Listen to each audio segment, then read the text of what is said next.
조금 이제 설렘보다는 지루할 때가 조금 있는 것 같고, 그다음 계속해서 자기 전공에 대해서 연구할 수 있는 그런 시간을 갖기 때문에 전문성을 쌓아간다는 점에서도 굉장히 장점이 있는 것 같아요. 코칭 같은 것을 알아보니까 막 기백 기천에 되는 굉장히 많은 비용을 요구하고 있더라고요.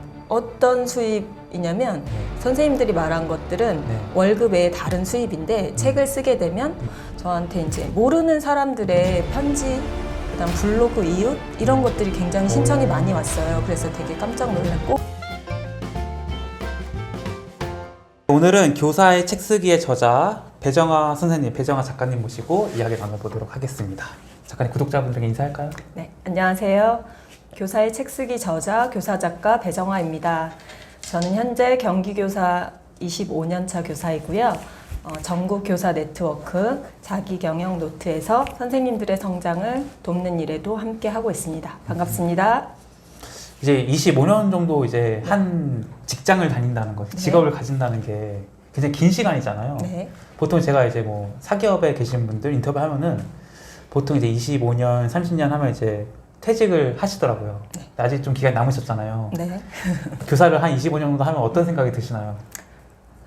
어려운 질문인데요. 아직까지는 아이들이 굉장히 좋고 그런데 조금 이제 설렘보다는 지루할 때가 조금 있는 것 같고, 처음 재미있고 되게 활기찼던 것에서 조금 안정적으로 아이들을 더 바라보게 되는 것 같아요. 그래서 어떻게 보면 걸어왔던 삶보다 뒤의 삶이 더 짧게 남았기 때문에 뒤의 인생을 더 생각하게 되는 것도 있는 것 같습니다. 이제 그 교사가 아닌 분들, 이제 보통의 이제 외부인들이라고 할까요? 보통의 사람들이 보기에 이제 교사라는 직업에 대한 뭔가 이미지, 뭐 편견, 선입견들이 있잖아요. 예를 들어서 뭐 급여라는 게 계속 꾸준히 올라가서 어떻게 보면 이제 후퇴가 없는 거잖아요. 그러니까 늘 작년보다 올해 좋고 올해보다 또 내년이 좋을 거고, 그래 이제 우상향하는 약간 그런 급여 체계, 그리고 이제 또 연금 또 이제 뭐 개혁이 됐다고는 하지만 인식적으로는 국민연금보다는 좋은 거 아니야라는 또 생각이 있고, 또 정년이 또 보장된다는 게 있잖아요.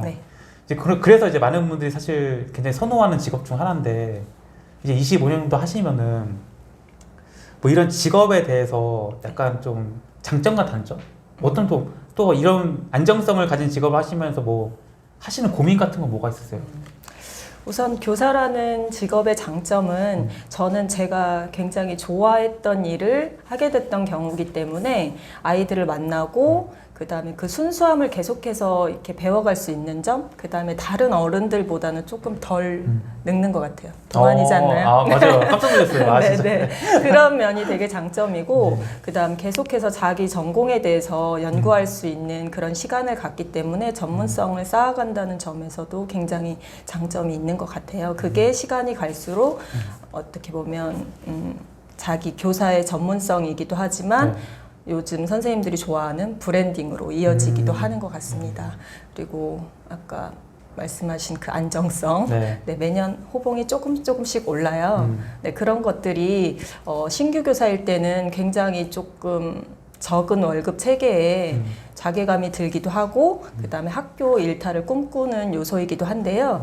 조금만 더 버티면, 제가 이런 말을 하기가 굉장히 조금 그렇지만 교사는 연봉이 올라갈수록, 연봉이 아니고 호봉이 올라갈수록 연봉이 좀 높아지기 때문에 안정적인 수입을 좀 기대할 수도 있는 것 같아요. 그래서 그런 면에서는 나이가 드는 것이 조금 더 교직에서 유리한 점으로 작용하고, 25년 차 되니까 아이들과 막 설레고 무언가 학교에서 해보고 도전적으로 해보고 싶었던 일들이 조금은 자기 삶을 돌아보게 되는 것 같아요. 아이들을 향해 있던 그런 가치들이 이제 내 삶을 돌아보게 되고, 나는 학교에서 무엇을 할 수 있는 사람인가? 그런 사람들은 이제 관리자가 되기도 하고요. 또는 수석교사가 되기도 하고, 다른 진로를 많이 생각하게 하기도 하고요. 또는 은퇴 이후의 삶도 생각해 보는 것 같아요. 나는 지금까지 교직을 해왔는데 그래서 잘할 수 있는 것은 무엇이지? 나가서 내가 할 수 있는 것은 무엇일까? 이런 것들을 고민하게 되는 지점이 오는 것 같습니다. 그런 이제 시스템이다 보니까 이제 그냥 일반인들 생각은 그냥 한번 이제 교사가 되면은 그냥 이제 애들 그냥 가르치면서 편안하게 그냥 삶을 살아가는구나 하는데 제가 이제 여러 인터뷰 채널들을 운영하면서 교사분들을 만나다 보면은 그 교사 안에서도 또 이제 뭐 책을 쓴다든지 다양한 활동들을 또 하시는 분이 있고 그냥 이제 그 교직 생활에 충실하게 하시는 분도 있는 거잖아요. 작가님께서는 왜 책을 쓰세요?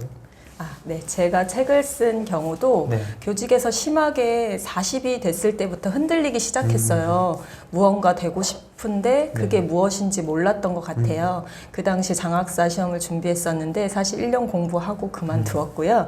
그때 독서 모임에 들어갔고 그 독서 모임에서 만난 선생님이 바로 김진수 선생님이었는데요. 그 당시는 그렇게 유명한 분인지 몰랐어요. 책을 읽고 책 속의 저자를 한번 만나보고 싶다 해서 네. 들어간 모임이었고요. 그 모임에서 읽고 쓰는 삶을 계속 지속하다 보니까 그런 환경에 놓여 있게 되었고 그 다음에 김진수 선생님이 알고 보니 책 쓰기 전도사였더라고요. 네. 네. 진수쌤의 압박과 회유에 못 이겨서 어떻게 보면 제일 처음으로 진수쌤의 제자가 되어보고자 이렇게 네. 책을 쓰기 시작했습니다. 그래서 지금 돌이켜 보니까 제가 책을 쓰게 된 계기는 나를 성장시킨 좋은 환경과 그다음 좋은 사람과의 만남 덕분이 아니었나 싶습니다. 네. 그럼 이제 안정적이고 약간 어떻게 보면 좀 루틴적인 그런 네. 교사라는 직업에 네. 작가가 되는 것에 대한 도전이 네. 삶을 좀 어떻게 변화시켰나요? 약간 처음에는 그냥 무작정 쓰기 시작했는데 책을 쓰다 보니까 굉장히 설렘과 재미를 더해주고 있었던 것 같아요. 그리고 아까 무작정 썼다고 했는데 무작정 썼을 때 의도는 또 숨겨진 의도는 제가 학교 안에서 전문성을 찾기 위한 의도였어요. 조금 더 교사로서 돋보이기 위해서 그 책을 이용했던 거죠. 근데 쓰다 보니까 어떤 책을 쓰면서 내 인생에서 느껴보지 못한 설렘과 재미를 느끼게 된 것 같아요. 그리고 우리 대표님하고 얼마 전에 제가 메시지를 한 것 같은데 왜 계속 쓰세요? 뭐 이렇게 물어봤던 것 같아요. 제가 그때 재밌어서요 라고 대답했던 것 같은데 책을 계속 쓰다 보니까 정말 재미가 있어졌어요. 그런 재미는 뭐냐면 이렇게 쓰다 보면 나는 내 인생 끝에 무엇이 되어 있을까 하는 궁금함이 굉장히 생겼고 어떻게 보면 가보지 않은 미래에 대한 궁금함? 제가 교사 될 때도 이런 궁금함은 생기지 않았거든요. 네. 그래서 약간 이쯤 나이가 됐는데 나 자신에 대해서 꿈꿔보는 듯한 느낌? 이런 것들이 책을 쓰고 저에게 나타난 변화인 것 같습니다. 그럼 이제 이게 저도 제 책을 써봤지만 사실 이제 아무것도 안 하고 책만 써도 사실 책 쓰기가 그렇게 쉽지 않거든요. 근데 이제 작가님께서는 이제 선생님께서는 이제 교직 생활을 하면서 이제 짬짬이 이제 시간을 내 가지고 책을 쓰신 거잖아요. 네네. 책 쓰시는데 뭐 특별한 어려움 없으셨어요? 책 쓰는데 어려움은 많았죠.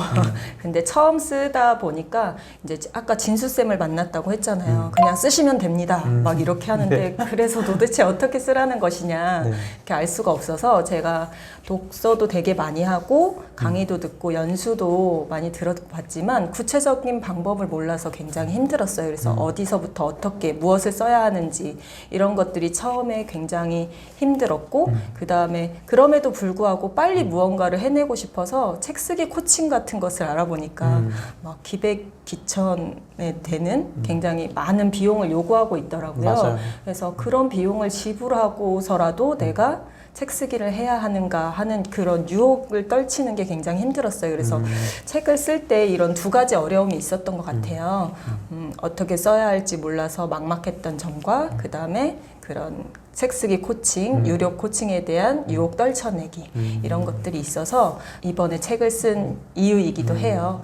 초보 작가라면 누구나 그런 막막함이 있을 텐데 그런 출간의 과정 모든 것들을 조금 풀어내고 싶었고 네. 실전 팁을 알려줘서 처음 작가 누구든 쉽게 쓸 수 있도록 좀 안내하고 싶었던 이유이기도 합니다. 그럼 이제 작가님께서는 그 수백만 원 내지는 수천만 원의 그런 사설이라고 해야 되나? 네네. 그런 이제 사교육적인 네. 책 쓰기 유혹을 떨쳐내신 건가요? 저는 네. 책에도 있지만 처음에 이제 어떤 사람의 권유로 강의를 듣게 되었어요. 무료 강의라고 해서 그래서 들었는데 끄트머리에 강의 발미에 지금 신청하시면 200만 원에서 뭐 50만 원을 깎아드리겠습니다. 이렇게 하는 거예요. 그래서 근데 진짜 그거를 딱 누르면 왠지 제가 책 쓰기에 성공할 수 그쵸. 있을 것 같은 네, 그럴 것 확신이 같죠. 드는 거예요. 그쵸, 그래서 그쵸. 막 누르고 싶었는데 음. 그날따라 진짜 핸드폰 결제 오류창이 계속 뜨는 거예요. 네, 네. 네네. 그래서 진짜 어떻게 하지? 나 진짜 이 할인받고 반드시 강의 코칭을 받고 싶은데 근데 정말 그게 다행인지 불행인지 모르겠지만 12시까지 그 창이 와. 오류가 생겼었어요. 그래서 그날 다행히 코칭의 유혹을 그렇게 물리적으로 네, 떨쳐나게 되었습니다. 하고는 싶었으나 네, 하지 못했다. 싶었으나 근데 초보 작가라면 진짜 굉장히 심하게 흔들릴 것 같아요. 내가 그 돈이 있다면 1,000만 원은 없지만 그렇죠. 뭐 100만 원 정도는 그래도 쌈짓돈이 있을 것 그쵸. 같아요. 예. 네네. 그래서, 그럼 이제 지금 몇 권의 이제 책을 쓴 작가님으로서 이제 똑같은 상황에서 뭐 그분이 교사가 될 수도 있고 아니면 책을 쓰고 싶은 어떤 예비 작가가 될 수도 있는데 그런 이제 자리에 똑같이 앉아 있다고 했을 때 하라고 얘기하고 싶어요? 아니면 하지 말라고 얘기하고 싶어요? 코칭이요? 예. 제 책을 읽어라. 아. 이렇게 말씀드리고 싶습니다. 이 책을 읽으면은 누구나 쉽게 쓸 수 네. 있다. 그리고 나를 찾아온다면 어. 무료로 무료로 와. 코칭해주겠다. 네. 아. 열정을 봐서. 네, 아, 대단한 열정이십니다. 네, 감사합니다. 그러면은 그 작가님께서 이제 책을 쓰면서 제가 참 궁금한 게, 교사라는 게 사실 이제 공직의 개념이 굉장히 강하고, 그러면 이제 책을 쓴다고 해서 이게 뭐 급여가 올라가나? 약간 뭐 성과급이 나오나? 뭐 이런 뭐 현실적인 뭐 이점들이 있는 건가요? 현실적인 이점이 있습니다. 있어요? 네네. 책 쓰기 강의에 오시는 분들께 제가 강의를 했을 때 처음 물어봐요. 왜 쓰고 싶으신지. 근데 젊은 선생님들은 대부분 현실적인 이유를 대세요. 수입을 더 늘리고 싶다. 왜냐하면 더 월급이 적기 때문에. 그건 이제 그런- 인쇄 수입을 얘기하는 건가요? 그러니까 어떤 수입이냐면 네. 선생님들이 말한 것들은 네. 월급 외에 다른 수입인데 책을 쓰게 되면 우선 잘 팔릴 경우 인세가 나오죠. 우선 처음 계약금부터 나오죠. 그쵸? 네. 그 다음에 잘 팔리면 인세가 계속적으로 들어오고 분기별로 그 다음에 책과 연결되어서 강의를 할 수 있거든요. 교사들은 또 그러니까 시간당 정해져 있어서 네. 얼마 되지 않지만 그쵸. 그것들이 이제 반복적으로 되다 보면 그래도 월급에 약간 부수적으로 수입을 얻게 돼요. 네, 그게 다 사라지는 돈일지라도 굉장히 설렘을 가져오고 선생님들이 무엇을 또 생각하기에 꿈꾸기에 괜찮은 것 같습니다. 그런 현실적인 수입들이 네, 들어오게 됩니다. 그럼 이제 말씀하신 걸 정리해 보면은 이제 많은 선생님들이 이제 자신의 뭔가 이런 직업적인 상황에 이제 뭔가 안정감이 취하지 않고 책을 쓰려는 이유는 아까 말씀하신 뭐 추가적인 수입들 뭐 혹은 뭐 그게 뭐 또 꼭 돈이 아니더라도 네네. 뭐 내 사회적인 지위나 뭐 영향력 이런 측면도 있을 수 네네. 있겠죠. 그런 것들에 이제 플러스가 되기 때문에 많은 교사분들이 이제 책을 쓰고 싶어 한다.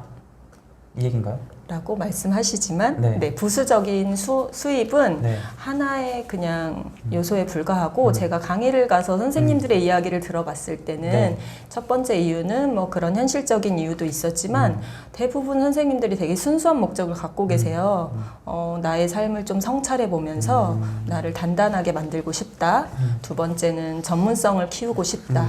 근데 책이라는 게 그 전문성을 키우는 입장에서 브랜딩하기 굉장히 좋거든요. 좋죠. 네, 그래서 그런 목적을 가져오기도 하고 그 다음에 가장 약간 바람직한 목적은 이제 저와 같이 예술적 창작의 재미를 느끼고 싶으신 그 본연의 분들, 그 본질적인 그런 이유를 찾아가시는 분들도 있고요. 그래서 다양하게 책 쓰기 이유가 나타나고 있는 것 같아요. 근데 특히 약간 젊은 선생님들 쪽에서 그 현실적인 이유를 조금 많이 드시는 것 같기도 합니다. 그럼 작가님의 경우에는 이제 나는 혁신학교 교사입니다라는 책을 쓰셨잖아요. 실제로 제 책을 쓰고 어떤 변화들이 일어나셨나요? 네. 처음이 나는 혁신학교 교사입니다. 첫 책이었는데요. 저는 그냥 무작정 쓴 책이었기도 했지만 책이 발간되고 나서 잠을 잘 못 잤는데요. 독자들에게 어떤 반응이 있을까 진짜 기쁨보다는 약간 불안함이 있었어요. 근데 이게 잘 팔려 나가고 나서 저한테 이제 모르는 사람들의 편지 그다음 블로그 이웃 이런 것들이 굉장히 신청이 많이 왔어요. 그래서 되게 깜짝 놀랐고 선생님의 철학과 선생님의 삶을 응원한다. 그래서 제가 되게 큰 일을 했구나 이런 것들을 느끼기도 했어요. 그리고 더 감동적이었던 것들은 책을 읽고 혁신학교의 그 내용을 배우고자 선생님들이 학교로 친히 찾아와 주셨던 것들. 와. 네, 그래서 책을 내면 이런 건가? 네, 하는 것들을 느끼고 네. 저희 학교에는 이제 2월에 교육과정 워크숍이라고 있는데 네. 거기에 제가 그 당시 한 2월에만 10건 이상의 강의를 야. 불려다니면서 네, 강연가의 삶을 살기도 했습니다. 그럼 네. 책을 쓴 보람을 확실히 느끼시겠네요. 네네네. 그때 나역교 책이 6개월도 안 돼서 3세를 찍었었거든요. 와. 그때 혁신학교 붐이었기 때문에 네. 이 책이란 게 그때 느낀 게 시기와도 잘 맞아 떨어져야 타이밍에. 되는구나 라고 생각이 들었어요. 그래서 선생님들에게 도움을 줬다고 하지만 저는 선생님들의 그런 이야기를 들으면서 나 역시 되게 선생님들의 응원과 힘을 받고 살아갈 힘을 얻는구나 라고 생각이 들었습니다. 저는 그냥 궁금한 게 저도 이제 책을 써봤지만 과거에 이제 책을 몇 권 썼지만 뭐 그렇게까지 뭐 강연이 오거나 이러지 않았거든요. 이게 제 궁금한 건 뭐냐면은 이게 이제 교사라서 이제 책을 쓰면은 이제 그런 기회들이 많이 주어지는 건지, 그러니까 이제 뭐 실제로 이제 작가님께서 이제 또 수많은 이제 선생님들을 데리고 네. 출간을 또 이제 도와주셨고 책을 낸 또 선생님들 많아졌잖아요. 그러니까 이게 그냥 아무것도 없는 일반인이 책을 쓸 때랑 네네. 교사가 책을 쓸 때랑 이런 기회적인 측면에서 교사라고 훨씬 더 많이 오는 건가요? 어떻게 느끼세요, 그런 거는? 저 같은 경우 책을 낼 때 사실 기획을 하거든요. 그때 혁신학교 부장으로 있었을 때 네. 제가 분명히 2학기 때부터는 어떤 학교의 요청에 의해서 강의가 시작될 것 같더라고요. 그래서 출판사에 이야기했을 때도 네. 1학기에 반드시 나와야 한다. 나는 이 책을 가지고 강의를 가게 될 것이다. 라고 말씀을 드렸거든요. 네. 근데 그 이제 제안한 의견들이 적중을 했고 오. 그것들이 퍼지면서 좋은 기회를 얻었어요. 근데 저처럼 이렇게 강의의 기회가 다 연결되는 것은 아니고 뭐 다른 선생님들의 말씀을 빌리자면 나도 한 권을 냈지만 강의를 그렇게 가지 않는다. 뭐 이렇게 말씀하시는 분들도 계세요. 그래서 어떻게 보면 저는 책을 낼 때마다 그 책을 좀 기획하는 스타일이거든요. 내 책이 어디에 필요로 하고 네. 출간 시기까지 제가 좀 정하고 있어요. 어느 시기 적절한 타이밍에 네. 내 책을 홍보할 수 있을 것인가. 근데 저는 교사이기 때문에 이제 학교 위주로 홍보할 수밖에 없잖아요. 그래서 학교의 시스템을 알고 있기 때문에 네. 어떻게 쓰일까 이런 것들을 구상하고 책을 내는 편입니다. 그러니까 이제 무작정 뭐 글을 써서 네. 책을 출간하는 게 아니라 네. 이제 어떻게 보면 이제 그 교육 사회 내에서의 네. 흐름이라든지 이런 네. 것들을 이제 미리 보시고 네. 이제 그리고 이제 그 선생님의 뭔가 생각이나 컨텐츠 같은 것들을 살펴보고 그 타이밍적을 고려해서 기획을 잡아준다. 네, 맞습니다. 그리고 그게 딱 맞았을 때 진짜 우리가 책을 썼을 때 기대하는 그런 것들이 따라온다라는 말씀이시죠? 네, 맞습니다. 지금 교사의 책 쓰기도 제가 한 2년 전에 구상을 했었는데요. 네. 첫 출판사에서 책 쓰기 책이 많은데 뭐가 팔리겠냐 이런 식으로 말씀을 하셨던 것을 기억하는데요.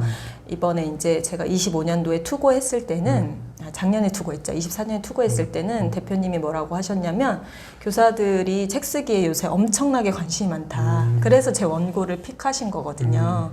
그러니까 그런 약간 흐름을 파악하고 요즘에 교사들이 학교의 일도 중요하지만 자신의 성장에 책 쓰기에도 굉장히 관심이 많다라고 느꼈기 때문에 이 책을 이제 좀 타이밍에 맞게 제가 출간한 의도이기도 합니다. 그럼 작가님께서 이제 열정을 가지고 아까 뭐 잠깐 말씀하셨지만 나를 찾아오면 내가 무료로까지도 알려주겠다라고 하셨는데 책을 쓰고 싶다는 선생님들을 이제 도와주시고 가르치시고 이제 하면서 이제 이게 100%다 출간되지 않을 거 아니에요. 뭐 중도에 네. 포기를 하든지 뭐 본인이 안 쓰겠다고 하든지 이런 경우들이 생길 수밖에 없을 텐데 네네. 왜 그만두거나 포기한다고 생각하세요? 우선 들어보면 자기 검열이 굉장히 심한 분들이 많으세요. 근데 며칠 전에도 제가 네. 이제 질문을 받았는데 책을 낼 때 자기 검열이 굉장히 심하면 어떻게 할까요? 뭐 이렇게 말씀하셨는데 저는 책 쓰기 자체에 자기 검열을 하지 말라고 말씀드리고 싶어요. 책을 쓰는 과정에서 자기 검열이 있을 수는 있지만 책을 시작하기 전부터 나는 못 쓰는 사람이야. 나는 여기까지는 안 돼. 이런 거에 선을 긋지 말았으면 좋겠고 그리고 제가 책 쓰기 캠프를 2년 전에 했을 때도 책을 33명 정도가 이제 참가를 했었는데 거의 25명 정도가 이제 출간을 하셨어요. 그 못하신 분들은 특히 자기 검열이 심하거나 이제 주저앉는 분들인데요. 굉장히 잘 쓰시는데도 내 글은 좀 부족해라고 느끼는 것 같아요. 저는 근데 끝까지 독려를 하는 편이나 선생님들에게 또 이런 말씀을 드리고 싶어요. 자기 검열은 자기 검열일 뿐 선생님이 쓴 원고는 출판사에서 평가하면 되잖아요. 그렇죠. 그렇죠. 못 낼 수준이면 거기서 거절을 할 것이고 네, 그쵸. 근데 그때 이제 이 정도구나 그럼 내가 다시 써야 되겠구나 생각하면 되는데 질에 겁을 먹고 그럴 필요는 없다. 그리고 제가 책 쓰기에서 말했듯이 재능보다는 진짜 끝까지 끌어가는 끈기가 자세가 중요하다라고 생각합니다. 그러니까 작가님께서 말씀하신 그 자기 검열이라는 게 네네. 이런 글이 뭐 책이 될 수 네네. 있나? 뭐 이런 것도 있고 또 이제 아니면 내가 이런 얘기까지 해도 되나? 뭐 이런 네네네. 여러 가지 것들이 이제 네네. 하면서 본인이 어떻게 보면 그 책을 쓰고자 하는 의지를 계속 서서히 깎는 거네요. 그게. 네네. 그리고 대부분 자신을 되게 못 쓴다고 생각하세요. 재능이 없는 사람이라고. 근데 봤을 때는 재능이 있으시거든요. 근데 이제 자존감이 낮으시거나 네. 아까 말씀하셨듯이 이런 글을 내도 되나? 근데 그런 것들은 충분히 퇴고 과정에서 아닌 부분은 독자의 입장에서 잘라내고 이제 퇴고하면 되거든요. 그쵸? 수정하면. 네. 그래서 그런 것들을 이제 염두에 두시면 좋을 것 같습니다. 현실적으로 이런 문제 있을 것 같아요. 이제 정말 나는 이제 학교에서 애들 가르치고 뭐 행정적인 업무 하기도 바쁜데 네네. 도대체 책 쓸 시간이 어디서 나서 이제 책을 썼는지 모르겠다. 이제 뭐 작가님만의 뭔가 그런 이제 책 쓰기 시간 관리에 대한 노하우가 있으신가요? 제가 이제 거의 고전을 많이 이용하는데 시간이 없다고 말하는 사람은 시간이 있어도 하지 못한다라고 말씀을 드려요. 네. 교사로 살면서 바쁘지 않은 날이 없어요. 지금까지 신규부터 진짜 화장실 갈 시간도 없이 움직이고 있거든요. 근데 모두 이렇게 같은 시간을 쓰면서 도대체 저 사람은 어떻게 책을 썼을까를 생각할 때 저는 약간 사람들이 말하길 약간 불도저라고 하긴 하는데 계획과 목표를 잡으면 이제 밀고 나가는 스타일이긴 한데 그 시간을 어떻게 활용하냐면 저는 주로 방학 시간을 활용하고 있어요. 교사에게만 있는 특별한 시간이잖아요. 네. 지금까지의 방학은 저한테 굉장히 치유와 회복, 아픈 몸을 그런 시간이었는데 책 쓰기를 하고 난 뒤부터의 저에게 방학은 약간 생산적인 시간으로 바뀌고 있어요. 그래서 여름방학, 겨울방학이면 책을 반드시 씁니다. 그러면 어떻게 보면 1년에 2개의 초고가 생기거든요. 그래서 그렇게 하고 있고 지금 조금 의지가 강해지고 내공이 생겨서 네. 교사의 책 쓰기 같은 경우는 주말에 썼어요. 오. 금, 토, 일, 그러니까 매주. 방학 외에 외에. 학기 중에 이렇게도 저는 할 수 있는 이제 야. 사람이 되었답니다. 네, 그래서 그렇게 했고 조금은 남들이 쉴 때 네. 저는 쉬지 않는 그렇게 이용하면서 시간을 활용하고 있습니다. 그럼 뭐 일반적으로 뭐 처음 책을 쓰시는 분도 네네. 그 방학 제가 알기로는 한 40일 정도 네, 되잖아요. 맞습니다. 예. 그럼 40일 정도면은 누구나 이제 초고 그렇죠. 정도의 수준은 완성시킬 수 있다라고 보시는 거죠? 저는 하루에 한 꼭지 썼기 때문에 40일이 딱 필요했고요. 그때 나는 혁신학교 교사입니다. 책이 38, 39 꼭지였는데 하나가 중복돼서 이제 잘려 나가고 40일이 필요했는데 딱 40일 동안 하루도 빠지지 않고 와, 밖에 나가지 않고 야, 책을 썼습니다. 네. 그래서 완성됐고요. 두 번째 책도 마찬가지고 세 번째 책도 마찬가지입니다. 왜냐하면 누구나 이제 언젠가는 쓰겠지 하는 사람은 저는 못 쓴다에 한 표를 겁니다. 자신에게 그렇게 너그러우면 첫 네. 책은 쓸 수 없다고 야, 생각해요. 네. 네. 자신에게 너그럽지 않게 목표를 잡고 반드시 그 목표에 따라 움직여야 첫 책은 나온다고 생각하고 두 번째 책까지 나왔을 때는 그냥 너그럽게 언제 쓰든 상관이 없지만 진짜 첫 책으로 내 인생을 변화시키고 싶다면 그때는 단기간에 목표를 잡고 날마다 쓰는 연습을 해서 40일 만에 완성시킨다. 와. 이런 마음가짐이 있으셨으면 좋겠습니다. 아니 그러면 그 40일 동안 이제 원고를 쓰는 데 있어서 제가 생각하기에는 가장 큰 장애물이랄까? 그게 누군가가 쓰기만 해. 네. 책 내줄게 하면은 네네. 뭐 마음이 없던 사람도 쓸 것 같거든요. 네네. 근데 이제 난 정말 책을 내고 싶어. 그래서 이제 뭐 미미쌤의 책을 뭐 읽든지 영상을 보든지 해서 이제 나도 40일 동안 한번 써봐야겠다.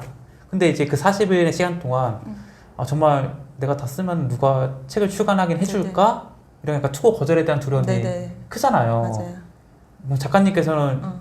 첫 책을 딱 쓰셨을 네네. 때 뭐 출판사에서 바로 연락이 왔는지 네네. 또 그리고 수많은 이제 선생님들에게 책을 가르치시면서 그분들의 경우 뭐 투고했을 때 정말 생각보다 쉽게 좀 계약이 잘 되는 편인지 네네. 말씀 좋을 것 같아요. 저는 출간 목표를 잡고 40일 동안 책을 쓴 다음에 그 다음에 이제 4월에 그게 끝났었는데 5월에 투고를 시작했어요. 투고를 시작하고 2주 되니까 좀 좌절이 오더라고요. 아 답이 안 왔어요. 답이 오거나 네. 좀 이상한 답이 오거나 뭐 반반 기획을 네, 하자. 네. 그래서 아, 내 책은 아닌가? 막 이런 굉장히 좀 뭐라고 해야 되나 좌절하는 내 책이 이렇게 쓸모가 없나? 뭐 이런 생각도 하긴 했는데 이제 그때 책 쓰기 전도사님 네. 김진수 선생님께서 필요로 하는 출판사가 있다. 반드시 오. 내 책을 필요로 하는 네. 사람들이 있다. 그래서 또 한 번 용기를 내가지고 바로 투고를 했는데 그 다음에 바로 연락이 왔어요. 와. 그래서 6월 4일 날 계약을 했고 돌이켜보면 한 3개월의 여정이 책 쓰기부터 시작해서 계약까지 굉장히 단기간에 이루어진 케이스고 그리고 아까 그 말을 실감했던 게 내가 굉장히 내 책이 이렇게 보잘것없나라고 느꼈기도 했지만 출간이 되고 나서 1년 뒤에도 혹시 그 책, 그 원고 계약이 되었나요? 이렇게 연락이 오기도 그래요? 했어요. 네. 오. 그리고 출간한 다음에는 아 지금 봤습니다. 너무 아깝습니다라고 한 출판사도 있고 그래서 저는 두려움은 항상 우리가 기존 작가가 아니기 때문에 딸려오는 거라고 생각하고 그것을 감수할 수 있는 내 안에 용기가 필요하다. 그래서 내가 책을 쓸 때 가진 용기처럼 투고할 때도 똑같이 전사처럼 그렇게 하시면 반드시 내 책을 필요로 하는 곳이 있을 것이다라고 생각합니다. 그럼 작가님의 경우는 이제 뭐 책을 이미 보시는 분들은 이제 뭐 2권 이상 된 작가니까 뭐 이미 된 사람처럼 느껴질 거 아니에요. 실제로 그럼 이제 처음 책을 쓰시는 교사분들을 이제 도움을 줘서 네. 그분들 또 투고도 도와주실 거 아니에요. 네네. 그럼 그분들은 실제 어떤 결과들이 나오나요?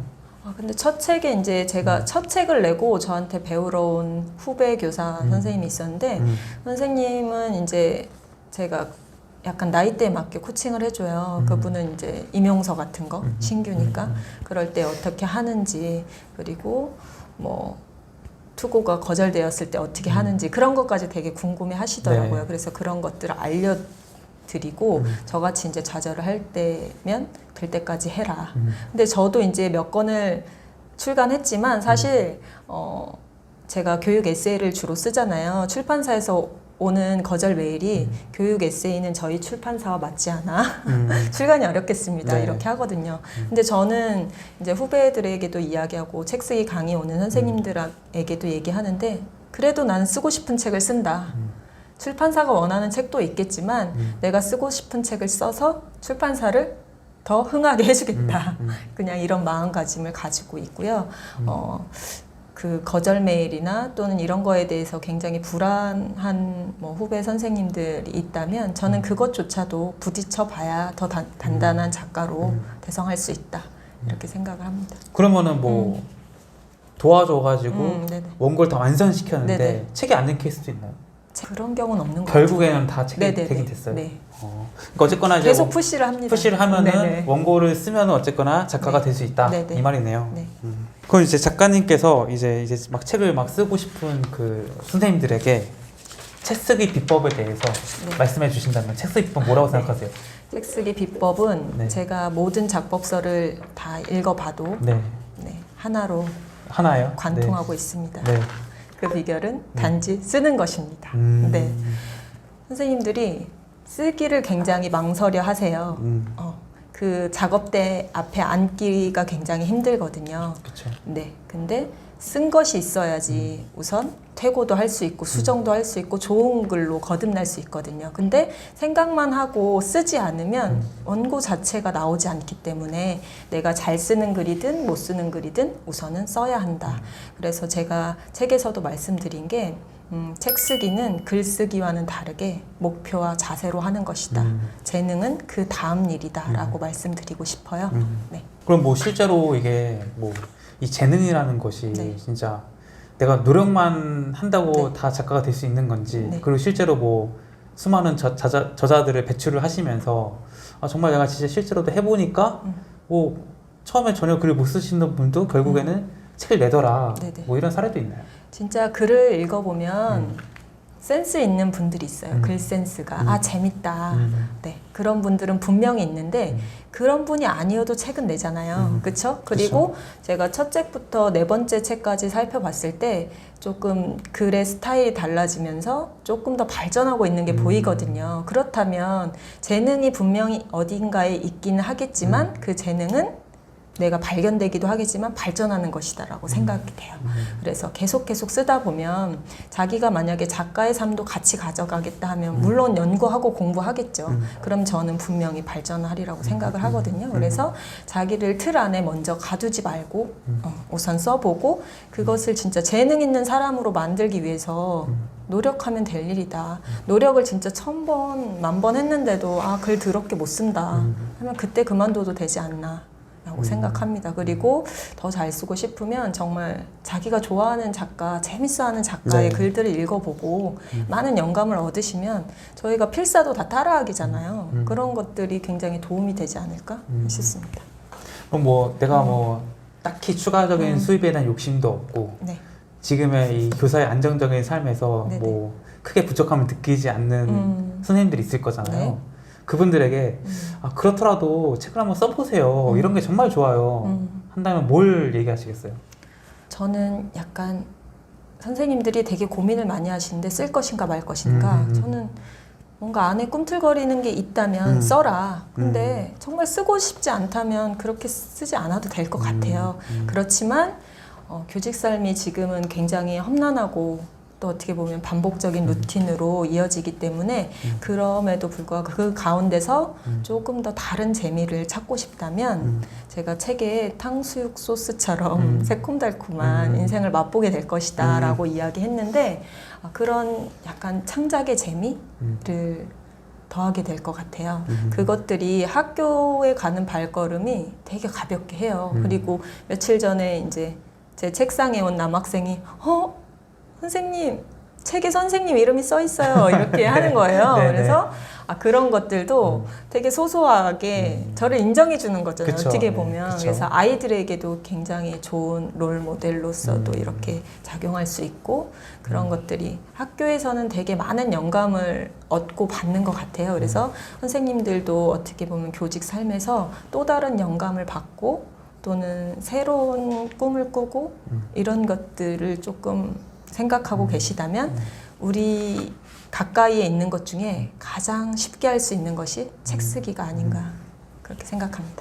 그럼 작가님 도움으로 첫 책을 낸 선생님들이 네. 작가님에도 해주는 말이 있을 거 아니에요. 첫 책이 딱 나왔을 때 네네. 어떤 말을 주로 하세요, 작가님한테? 저한테요? 네. 뭐라고 할까요? 그냥 많이 울었던 분들이 많았던 것 같아요. 그 감격. 자기 책에 대한 감격도 있지만 뭐라고 해야 되나 그냥 제 자랑은 아닌데 조건 없이 선생님들을 이렇게 계속 끝까지 이끌어주는 모습에 선생님들도 이제 그런 사람이 되고 싶다고 이제 말씀하시는 것 같아요. 네. 그래서 제가 뭐 지금 크게 무슨 영리를 목적으로 이 일을 하는 게 아니지만 그쵸. 선생님들의 삶에 약간 도움을 주고 영감을 줬다면 저는 그곳으로 되게 만족하는데 선생님들이 나가서 이제 저와 같이 똑같은 역할을 후배들에게 해주는 것을 보고 저는 또 되게 감동을 받고 제 삶에 또 영감을 받는 것 같아요. 그분들로 인해서 굉장히. 그리고 제가 책쓰기 선생님 두 분을 모시고 있는데 멘토로 네. 이제 그 선생님들도 저를 모시고 있는 거잖아요. 어떻게 보면. 그래서 스승의 날 같은 때 네. 제가 스승도 아닌데 네. 쿠폰을 보내주시기도 하고 와. 진짜 매년 오. 내가 이런 걸 받아도 되나 막 이런 생각에 이제 마음속으로 굉장히 고마워하시는 것 같아요. 그런 고마움이 어떤 말로 표현하진 않아도 그 마음이 저한테 오롯이 전해져 오는 것 같아요. 그래서 이렇게 그냥 선생님들께 기여하는 이런 삶도 내게 주어진 사명이구나 이런 걸 느낄 때가 있습니다. 약간 선생님들의 선생님이네요. 네. 얘기를 듣다 보니까 그렇게 되고 싶습니다. 그 이제 뭐 제가 질문 드린 것 중에서 이제 뭐 현직 교사들에게 좀 해주고 싶은 말을 이제 부탁했더니 네. 이제 은퇴하고 출간을 계획하기보다는 네. 현직에 있을 때 쓰는 게 좋다. 네. 그거 왜 그럴까요? 제 옆에 그때 명예퇴직하신 선생님이 계셨는데 이제 퇴직하기 전에 저한테 이렇게 말씀을 하셨어요. 제가 책을 쓰시면 어때요? 그랬는데 퇴직하고 나서 시간이 많으니까 그때 쓰겠다. 그래서 그때 연락이 왔을 때는 이제 퇴직해서 좋은 컴퓨터도 사고 글쓰기 도구를 다 샀다. 네. 이제 쓰기만 하면 된다 했는데 결국에 책을 못 쓰셨어요. 그래서 그 이유를 만났을 때 물어보니까 너무 일상이 평온하고 안전해서 어떠한 영감도 떠오르지가 않는데요. 네네. 그리고 거의 30년 동안 수업을 하셨는데 진짜 하루 딱 안 했는데도 그 수업이 생각이 나지가 않는데요. 그렇다면 제가 거기서 되게 깨달은 게 우리가 학교 탈출을 꿈꾸고 작가나 뭔가가 되고 싶어 하지만 맞아요. 현직에 있을 때 우리가 가진 유리한 조건을 이용하는 게 훨씬 책 쓰기에 좋지 않은가 이런 생각을 해봤습니다. 그래서 현직에 있을 때 선생님들이 많은 장애물이 있겠지만 그래도 가진 것이 많다. 그것을 책 쓰기로 이용했으면 좋겠다라고 말씀드리고 싶습니다. 네, 이제 끝으로 이제 구독자분들에게 좀 해주고 싶은 말씀 있으신가요? 성장 읽기라고 해서 구독자 여러분께서 굉장히 읽기의 강자일 것 같아서 여기에 쓰는 삶까지 더해진다면 어떨까 어젯밤에 굉장히 고민을 해봤어요. 그렇다면 우리 성장 읽기 구독자 여러분의 삶도 굉장히 한 단계 점프하지 않을까. 맨날 보고 읽는 것이 아니라 이제는 써보자 이런 마음을 가지셨으면 좋겠습니다. 네, 그래서 오늘은 교사의 책 쓰기의 저자 배정아 작가님 모시고 이야기 나눠봤습니다. 오늘 좋은 말씀을 감사하고요. 영상 봐주신 구독자분들도 고맙습니다. 감사합니다. 감사합니다.